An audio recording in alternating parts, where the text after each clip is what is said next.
Capitalism, an economic and political system in which a country's trade and industry are controlled by private owners for profit rather than being controlled by the state. It's also a game, not in the sense that everything is just a game for a few extremely wealthy people for which we are no more than playthings to be thrown aside on a whim. No, I mean the actual kind of game. Computer game. Capitalism. Made by Enlight software and designed by Trevor Chan, oh, so many years ago. 1995 to be more precise. Capitalism is not what you would call the first business simulator game. It was preceded by many other titles. But this is the one you will find occasionally, not saying it's everywhere, but you will find it being taught in schools. The thing about Capitalism, the game, is that it went into insane detail about, well, every aspect of the notion of capitalism. You start off as an entrepreneur with some money and plans to rule the world. Economically, I mean. There's no moment in this game where you break out the nukes and begin to destroy everything. You know, like there was a similar game a long time after Capitalism called Economical War, where you did actually have nukes, but you were, I believe, the president of the country back then, so you weren't actually a business person, though. Come to think of it, considering the way the USA is going right now, yeah, we could be heading towards that. That game was a prophecy, oh my god. But back to the Capitalism game itself. The original came with a bunch of scenarios that let you face different challenges, though they may not be the best representation of the game because within them you were a bit limited. For example, you didn't have access to the stock market, I believe. So just about everybody that played this game spent most of their time in the standard game mode, the sandbox mode. No, correction. Most of the people that played this actually spent most of their time in the tutorial. Because by golly, this game has a required tutorial. It is complex, it is complicated, and that's because it does its best to simulate the real world systems when it comes to the extraction of resources, manufacture of goods, transportation to a certain degree. You don't build your own highways or you don't build your own shipping company. You do, however, rely on existing transport infrastructure to ship your goods, and the cost is taken into account when it comes to the price that you have to pay, the prices that you have to sell your goods at so that you will actually make a profit.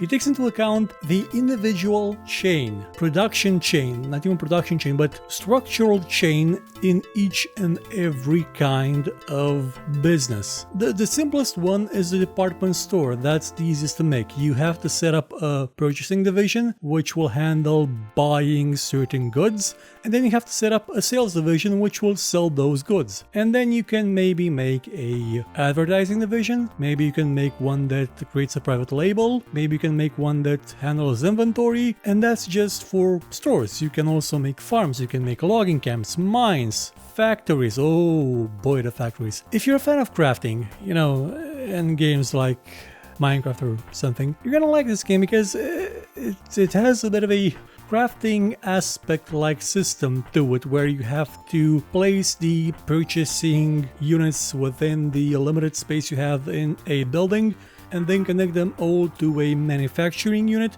and depending on what type of resources you put in there, you will get a certain type of good. It's not random. You have a help file in the game that lets you actually see what you need to produce goods, so you won't get lost or anything, but it does sort of feel like a crafting system. It's not. I mean, it's a resource management and production chain creation system. It's just sort of similar in its aspect. Now, at first glance, Capitalism may seem a bit daunting. I mean, it's just screen after screen of charts and numbers and figures, but I can assure you that it's not necessarily as complicated as it seems to actually get into it. To understand it all, yeah, you're gonna need to go through all the tutorials and learn what everything is, what all the charts do, what all the colored bars are, because this game did not have such a wonderful things such as, oh, I don't know, tooltips. It could have really used tooltips, but to actually play it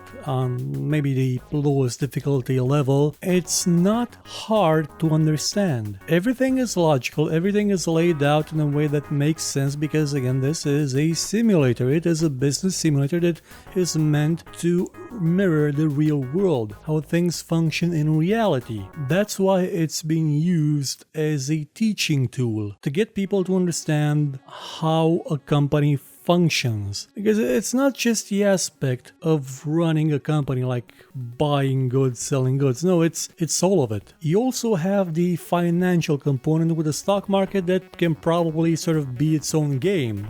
Not a very deep game, but it's a fully functional stock market with investors, with other companies, with rivals. You can just pretty much buy out another company until its owner loses control and they become a sort of a subsidiary to yours, where you can do a lot of stuff with them and they're not independent, but you don't directly control them, and you can assign actually people, NPCs, to direct certain divisions of your company, so you can just do whatever you want with your free time as the CEO and not have to micromanage everything. They don't have even more time to go over so many charts and newspapers, because there are newspapers in the game like there were in ye old Transport Tycoon Deluxe. And this, by the way, on the lowest difficulty level, this is an easier game to get to profitable level than Transport Tycoon Deluxe is. No joke, it's a bit easier, though you don't build trains, so it's not as fun maybe. But does it need to be fun? Well, games in general don't need to be fun. They need to be engaging, they need to be entertaining, they need to be impactful in some way, otherwise you're just wasting your time. And Capitalism is engaging, because not only do you get a better sense of what the economy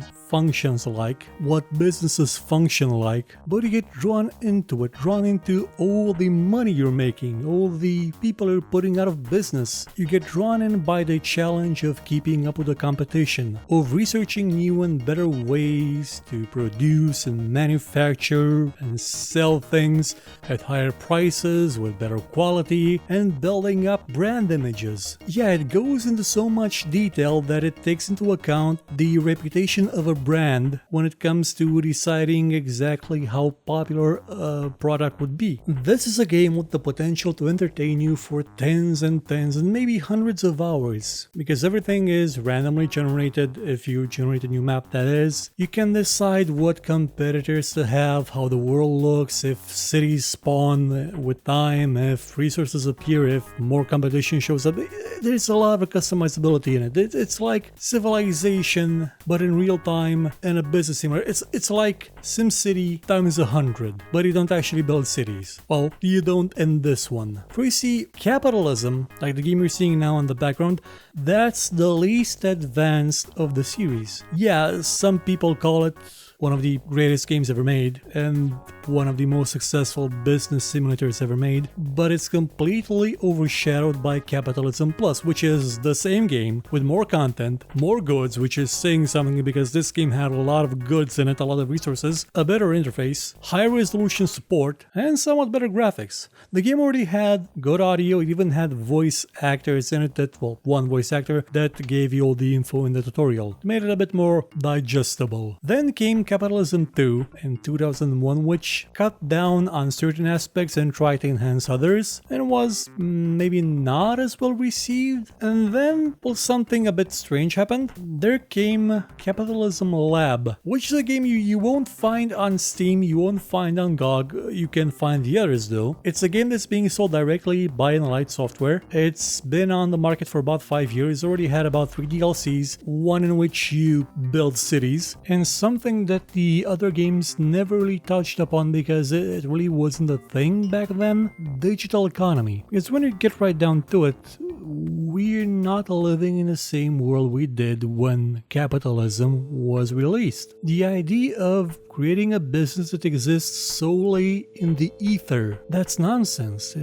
How could you make something like that? I mean, you're offering a service or a product that exists only within the service or the product. It's completely uncharted territory, or it was back then. That's why it's not in the first Capitalism games, but it is in one of the DLCs of the last one. And if you're curious, this game, like Capitalism Lab, is about $20 on sale apparently, where you get the Restaurant Empire, Joan of Arc, and Seven Kingdoms 2 HD for free included, and the DLC costs about, what was it, $10 a piece. Yeah, I think it's not on Steam because they probably make more money this way, though with a lot less visibility. Like, I guarantee you that not a lot of people know about Capitalism Lab, especially now in the age of rebirth of the simulator game. You know, with things like RimWorld, with Factorio, with all sorts of other smaller games gaining ground, Enlight should probably really think about putting Capitalism on Steam, on GOG.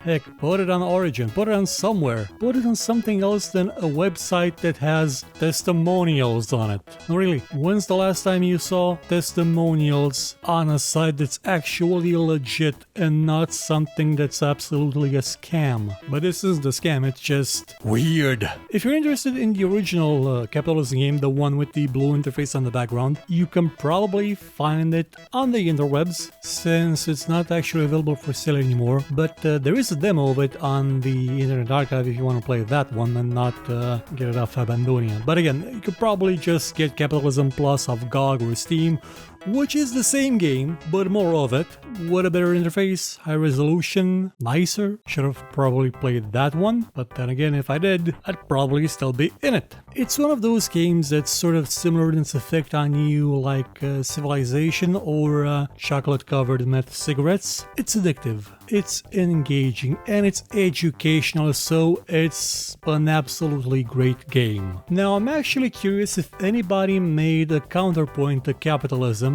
in the form of Communism, the game, where no matter what you do, you lose in the end because it's a dumb idea. No, really, someone should make that. I would play it again.